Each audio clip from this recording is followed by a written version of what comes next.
Breaking news చూస్తున్నారు. Meghalaya honeymoon హత్య కేసులో ఒక పెద్ద ట్విస్ట్ నెలకొంది. అయితే ఎవరైతే సోనం రఘువంశీ తన భర్తను చంపించడానికి భారీ మొత్తంలో నిందితులకు సుపారీ ఇచ్చినట్టు తెలుస్తోంది. అయితే ఫస్ట్గా తన భర్తను చంపడానికి 4 లక్షలు సుపారీ మాట్లాడింది, కానీ నిందితులు తన భర్తను చంపడానికి నిరాకరించారు. అయితే ఆ తర్వాత ఏకంగా 20 లక్షల రూపాయలు 20 లక్షల రూపాయలు సుపారీ కుదుర్చుకొని తన భర్తను చంపడానికి కూడా డీల్ మాట్లాడుకుంది సోనం రఘువంశీ. అయితే ఈ ఏదైతే మేఘాలయ హనీమూన్ మర్డర్కి సంబంధించి రోజుకొక కొత్త ట్విస్ట్ బయటకు వస్తుంది. సో దీంట్లో ప్రజెంట్ వస్తున్న ఒక కొత్త ట్విస్ట్ ఏంటంటే, సుపారీ మాట్లాడడానికి ఫస్ట్గా 4 లక్షలు డీల్ మాట్లాడింది. దాంతో నిందితులు ఈ మర్డర్ మేము చెయ్యము అని చెప్పడంతో ఏకంగా 20 లక్షల రూపాయలు నిందితులకు ఇవ్వడానికి కూడా సోనం రఘువంశీ డీల్ కుదుర్చుకుంది. ఆ తర్వాత మేఘాలయలో దానికి సంబంధించి కూడా మన బిగ్ టీవీ స్క్రీన్ పైన విజువల్ చూస్తున్నాం. నిందితులకు ఒకవైపేమో మనము సోనం రఘువంశీని చూస్తున్నాము. అదే రకంగా ఇంకో ఫ్రేమ్లో ఆ నిందితుడు సోనం తండ్రి పక్కన ఉన్న వ్యక్తే ఆ నిందితుడు. అయితే అతడి కోసం, ప్రియుడి కోసం తాను ఏకంగా తను పెళ్లి చేసుకున్న భర్తను, పెళ్ళే ఇంకా 10 రోజులు కాకముందే కూడా తన భర్తను చంపడానికి వెనుకడుగు వేయలేదు సోనం రఘువంశీ. అయితే ఇక్కడ ఇంకో ట్విస్ట్ కూడా బయటకు వచ్చింది. ఎక్కడైతే మేఘాలయలోని లోయలో వెళ్ళిన తర్వాత ముందు తానే ఈ సోనం తన భర్తని తోసేయాలనుకుంది, కానీ ఎవరైతే నిందితులు ఉన్నారో వాళ్ళు వచ్చే వరకు వెయిట్ చేసింది. ఆ తర్వాత తాను ఆ లోయ ఎక్కేటప్పుడు, అంటే ఆ ట్రెక్కింగ్ చేసుకొని ఆ వాటర్ ఫాల్ దగ్గరికి వెళ్ళేటప్పుడు తాను కాస్త అలసిపోయినట్టు యాక్ట్ చేసి తాను ఒక దగ్గర రెస్ట్ తీసుకున్నట్లు కూర్చొని ఆ తర్వాత నిందితులను ముందరికి పంపించి అక్కడ హత్య అయ్యేలాగా కూడా తాను చాలా పకడ్బందీగా ఆ ప్లాన్ని మొత్తం అమలుపరిచింది. ఆ తర్వాత ఆ డెడ్ బాడీని స్వయంగా సోనమే కిందికి లోయలోకి పాడేసినట్లు కూడా తాను ఒప్పుకున్నట్లు పోలీసులు కూడా చెప్పారని కూడా ఒక వార్త బయటికి వస్తుంది. అయితే ఒక్కదాని తర్వాత ఒకటి సంచలనమైన విషయాలు ఈ మేఘాలయ హనీమూన్ మర్డర్కి సంబంధించి ఒక విషయం తర్వాత ఇంకో విషయం బయటకు వస్తుంది. ట్విస్ట్ల పైన ట్విస్ట్ బయటకు వస్తుంది. అయితే తన భర్త రఘువంశీని చంపడానికి నిందితులకు భారీగా సుపారీ ఆఫర్ చేసింది భార్య సోనం. ఫస్ట్గా 4 లక్షలకు సుపారీ మాట్లాడింది సోనం. అయితే హత్య చేయడానికి నిందితులు ఒప్పుకోలేదు. దీంతో మొత్తం 20 లక్షలు ఇస్తానని కూడా సోనం చెప్పింది. పెద్ద మొత్తం కావడంతో రఘువంశీని చంపడానికి నిందితులు ఒప్పుకున్నారు. అయితే చంపేసిన తర్వాత తన భర్త మృతదేహాన్ని లోయలో పడేయాలని సోనం చెప్పింది. అయితే బాడీని లోయలో పడేయడానికి సోనం కూడా సహకరించింది. మేఘాలయలోని సోహరా లోయలో రఘువంశీ మృతదేహం లభ్యమైంది. తన భర్తను చంపడానికి ముందు కూడా డ్రామా ఆడింది సోనం. అయితే లోయ ప్రాంతంలో వాకింగ్ చేస్తూ అలసిపోయినట్లు కూడా నటించింది. దీంతో తాను రెస్ట్ తీసుకున్నట్లు ఒక దగ్గర కూర్చుంది. దీంతో నిందితులు ముందరకు వెళ్ళి అతను ఎవరైతే రఘువంశీ ఉన్నాడో అతన్ని చంపేశారు. అయితే నిందితులు ముందుకు వచ్చి తన భర్తను చంపేలా ప్లాన్ చేసింది సోనం రఘువంశీ. అయితే పోలీసుల విచారణలో ఈ నిజాలన్నిటినీ సోనం ఒప్పుకుంది. అయితే మార్చి 11న సోనం రఘువంశీ అదేవిధంగా రాజా రఘువంశీ వీళ్ళిద్దరికీ పెళ్ళయింది. అయితే పెళ్ళికి ముందే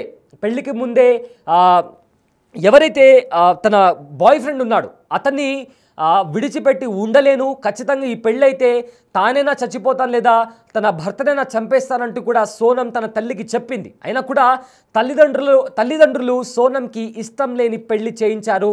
సో దీంతో ఎలాగైనా భర్తను అడ్డు తొలగించాలనే నేపథ్యంలో తాను ఈ దారుణాతి దారుణమైన నేరానికి పాల్పడింది సోనం రఘువంశీ. సో 20వ తేదీ వాళ్ళు మేఘాలయకి హనీమూన్కి వెళ్ళారు.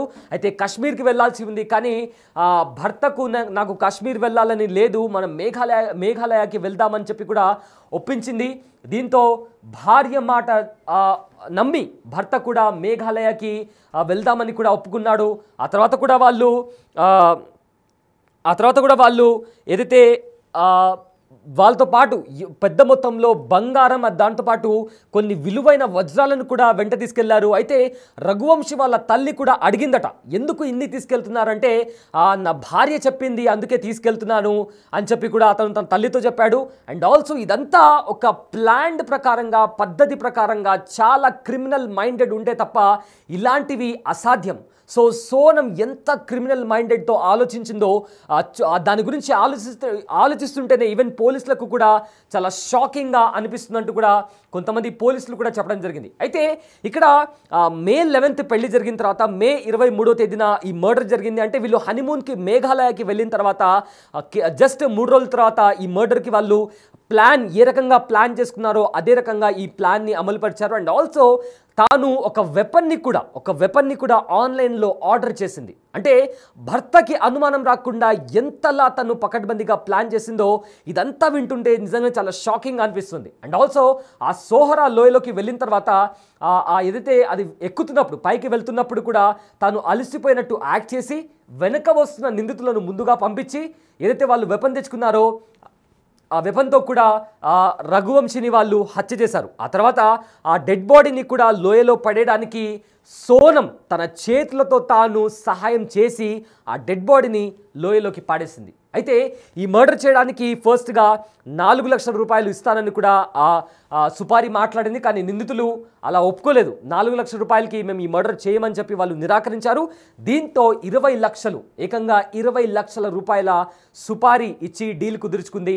ఆ తర్వాత 23వ తేదీన ఒక అమాయకుడిని రఘువంశిని కూడా తన భార్య సుపారీ గుండాలతో తన హత్య చేయించింది. ఆ తర్వాత తాను ఇండోర్ వెళ్ళింది. మళ్ళీ కొంచెం కూడా భయం లేకుండా తాను మళ్ళీ ఎవ్వరికంటా పడకుండా ఎలాంటి భయం లేకుండా అసలు నేను దొరకలేను అని అనుకుందేమో కానీ తిరిగి ఇండోర్ వెళ్ళింది.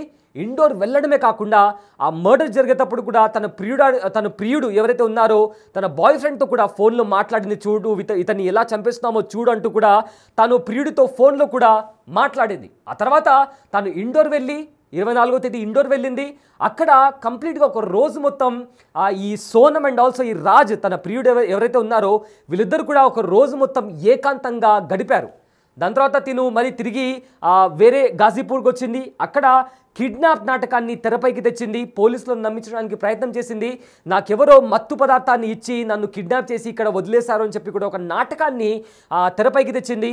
అయితే పోలీసులకు మొదటి నుంచే అనుమానం వచ్చింది. ఆ డెడ్ బాడీ దొరికిన చోట ఒక ఏదైతే వెపన్ దొరికిందో ఆ వెపన్ ఆధారంగానే సోనం రఘువంశి దొరికిపోయిందని కూడా హై లెవెల్ పోలీస్ ఆఫీసర్స్ కూడా చెప్తున్నారు. అయితే ఆన్లైన్లో ఆర్డర్ చేసిన వెపన్ అండ్ ఆల్సో ఎవరైతే నిందితులు ఉన్నారో వాళ్ళ సిగ్నల్ వాళ్ళ ఫోన్కి సంబంధించి సిగ్నల్ ఏ ఏరియాలో వచ్చింది అండ్ ఆల్సో సోనం రఘువంశి సిగ్నల్ వీళ్ళిద్దరి సిగ్నల్ మ్యాచ్ అయింది. కాబట్టి సోనం రఘువంశిని కూడా కస్టడీలోకి తీసుకొని విచారించారు. ఆ తర్వాత వీళ్ళిద్దరి మధ్య ఉన్న ఎవరైతే నిందితులు అండ్ ఆల్సో సోనం రఘువంశి వీళ్ళ మధ్య ఉన్న కాల్ రికార్డ్స్ని బట్టి కూడా ఎంతసేపు మాట్లాడారు అదంతా కాల్ ట్రాకింగ్ కూడా తీశారు. దీంతో సోనం రఘువంశి ప్లాన్ మొత్తం బయటపడింది. సో విస్తుపోయి నిజాలు బయటకు వస్తున్నాయి. ఇష్టం లేని పెళ్లి చేశారనే కారణంతో ఒక అమాయకుడైన వ్యక్తిని చంపేసింది సోనం రఘువంశి. అయితే ఏంటి తన ప్లాన్ ఏంటి? తనకు కావాల్సింది ఏంటి? ప్రియుడు కావాలి. అయితే ప్రియుడు కావాలంటే డివోర్స్కి అప్లై చేసుకోవచ్చు, ఇంకా రకరకాల మార్గాలు ఉంటాయి. కానీ ఇప్పుడు ఏ ప్రియుడి కోసం అయితే తాను ఇంత దారుణానికి పాల్పడిందో ఇప్పుడు తన ప్రియుడితో పాటు తను కూడా జైలు చిప్పకూడు తినాల్సిన పరిస్థితి నెలకొంది. ఇప్పుడు ఏకంగా తనకు లైఫ్ టైం ఇంప్రిజన్మెంట్ పడే అవకాశం ఉందని కూడా న్యాయ నిపుణులు చెప్తున్నారు. సో తాను అనుకున్న ఏ మోటో కూడా తాను దక్కించుకోలేకపోయింది. ఇప్పుడు తనకు చాలా పెద్ద శిక్ష పడే అవకాశం ఉందని కూడా న్యాయ నిపుణులు చెప్తున్నారు. సో ఇష్టం లేని పెళ్లి చేశారనే కారణంతో ఒక స్టూపిడ్ మైండ్ సెట్తో తాను తీసుకున్న ఈ నిర్ణయం కారణంగా ఇప్పుడు తాను ఒక అమాయక మనిషి ఎవరైతే ఉన్నారో అమాయకుడి బలి తీసుకుంది. దాని తర్వాత తాను కూడా తన లైఫ్ మొత్తం తన లైఫ్ మొత్తం కంప్లీట్లీ డిస్ట్రాయ్ అయిపోయింది. సో ప్రజెంట్ తాను ఇప్పుడు పోలీసుల కస్టడీలో ఉంది. కంప్లీట్గా తనకు ఒక చాలా పెద్ద శిక్ష పడుతుందని కూడా చాలామంది చెప్తున్నారు. అండ్ ఇక్కడ చాలామంది తెలుగు రాష్ట్రాల్లో కూడా ప్రియుడి కోసం లేదా ఎవరినో ఇష్టపడిన వ్యక్తి కోసం భర్తను చంపేసిన దాఖలాలు కూడా చాలా ఉన్నాయి. అండ్ ఆల్సో చాలామంది కూడా వేరే మహిళల కోసం తమ భార్యలను చంపేసిన పరిస్థితి కూడా మనం రీసెంట్ డేస్లో చాలా కూడా చూసాం. అయితే ఏ మోటో కోసం అయితే వాళ్ళు ఇలాంటి హత్యలు చేస్తున్నారో వాళ్ళ ఎయిమ్ని కూడా వాళ్ళు రీచ్ అవ్వలేరు. ఎందుకంటే ఈ మర్డర్ చేసిన తర్వాత వాళ్ళు హంతకులు అవుతారు. జైల్లో వాళ్ళు చిప్పకుడినాల్సినటువంటి పరిస్థితి నెలకొంటుంది. సో అటు వాళ్ళు ఏదైతే సరే మమ్మల్ని ఎవరు పట్టుకోలేరు అనే దాంట్లో వాళ్ళు ఆ మర్డర్ చేసిన తర్వాత they are called as criminals. వాళ్ళు అనుకున్నది ఏది కూడా అవ్వదు. ఖచ్చితంగా వాళ్ళు పట్టుబడతారు, న్యాయస్థానాల ముందర వాళ్ళు వెళ్ళాలి అని ఖచ్చితంగా వాళ్ళకు శిక్ష పడుతుంది. దాని తర్వాత వాళ్ళు ఖచ్చితంగా జైల్లో వాళ్ళ జీవితం మొత్తం గడపాల్సిన పరిస్థితి వస్తుంది.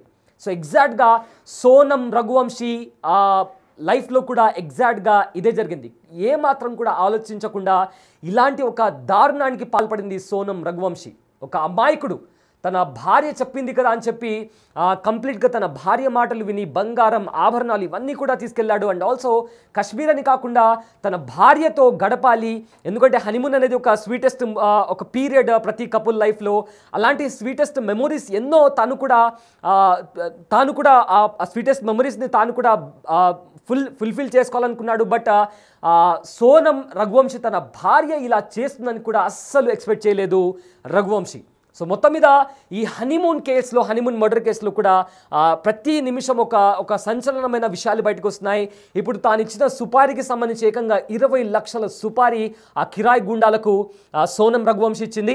అండ్ ఆల్సో వాళ్ళు మర్డర్ చేసిన తర్వాత ఎవరైతే నిందితులు ఉన్నారో ఆ మర్డర్ చేసిన తర్వాత ఆ రఘువంశీ డెడ్ బాడీని లోయలో పడేయడానికి కూడా సోనం రఘువంశీ హెల్ప్ చేసింది. అండ్ ఈ క్రైమ్కి సంబంధించి కూడా ప్రతి చిన్న డీటెయిల్ని కూడా సోనం రఘువంశీ ఒప్పుకుంది.